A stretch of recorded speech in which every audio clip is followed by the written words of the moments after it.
महाभारत झूठ नहीं बल्कि सत्य घटना थी, सबूतों सहित। महाभारत एक ऐसा प्राचीन महान ग्रंथ है जिसमें भारत ही नहीं बल्कि पूरे विश्व इतिहास का रहस्य छिपा हुआ है। भारत में कई घटनाएं हैं जिनके संबंध में ज्ञान और विज्ञान से जुड़े रहस्य छुपे हुए हैं। महाभारत को धर्म और अधर्म के बीच हुआ इतिहास का सबसे बड़ा युद्ध कहा जाता है।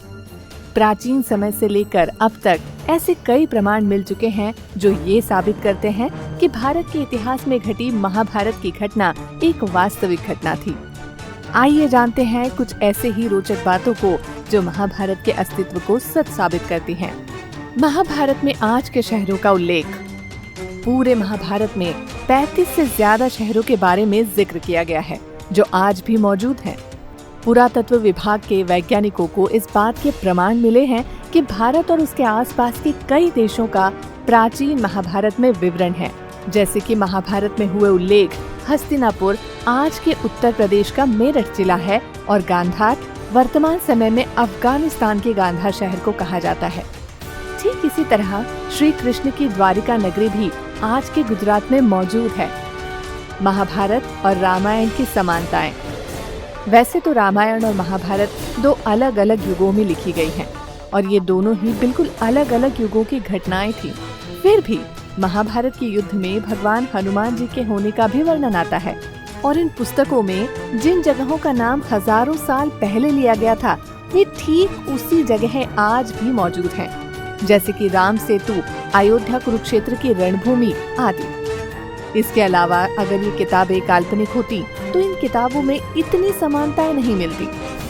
घटोत्कच का शरीर। पुरातत्व विभाग के खगोलविदों को कुरुक्षेत्र के पास एक विशाल काय कंकाल मिला है जिसे महाभारत के एक पात्र भीम के पुत्र घटोत्कच का कंकाल माना जाता है। महाभारत में घटोत्कच के आकार का ठीक वैसे ही विवरण है जैसे कि पुरातत्व विभाग को कंकाल मिला है। विशाल राजवंश। महाभारत कथा की शुरुआत राजा मनु से होती है और इस विशाल वंश के 50 से भी ज्यादा राजाओं के बारे में महाभारत में जिक्र किया गया है। कलयुग की सच्चाई।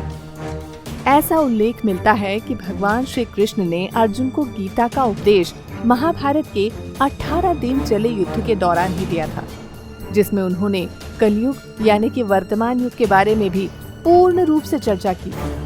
आज जो भी घटनाएं हो रही हैं, वो पहले से ही गीता में लिखी जा चुकी हैं।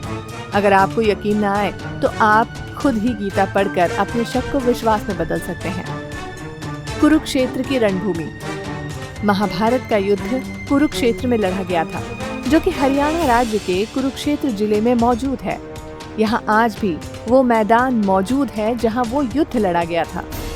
कहा जाता है कि युद्ध में बहे खून की वजह से कुरुक्षेत्र की मिट्टी का रंग लाल हो गया था और आज भी वहाँ की मिट्टी का रंग भूरा और लाल कलर का ही पाया जाता है। द्वारिका नगरी। हम बचपन से ही सुनते आ रहे हैं कि भगवान श्री कृष्ण द्वारिका नगरी के राजा थे और महाभारत के अनुसार ये शहर जलमग्न हो गया था और कुछ ही सालों पहले पुरातत्व विभाग को गुजरात के तट पर समुद्र में डूबा हुआ एक शहर मिला था जिसकी उम्र महाभारत के काल के जितनी ही पुरानी बताई जा रही है। भगवान श्री कृष्ण की इस नगरी को एक संपूर्ण राज्य बताया जाता था। द्वारिका के बारे में प्रचलित लोक कथाओं में कहा जाता है कि समुद्र ने द्वारिका में रहने वाले लोगों को छोड़कर बाकी सारी नगरी को अपने अंदर समा लिया था। आज से कुछ सालों पहले तक भी श्री कृष्ण की द्वारिका नगरी को कोरी कल्पना बताया जाता था, लेकिन जब से समुद्र में इस पुराने शहर के प्रमाण मिले हैं तब से महाभारत के अस्तित्व के सच होने को हरी झंडी दिखा दी गई है, जो कि महाभारत के सच होने का एक बहुत बड़ा सबूत है। तो दोस्तों, अगर आपको हमारा वीडियो पसंद आया हो तो इसे लाइक शेयर जरूर करें और हमारे चैनल को सब्सक्राइब करें। धन्यवाद।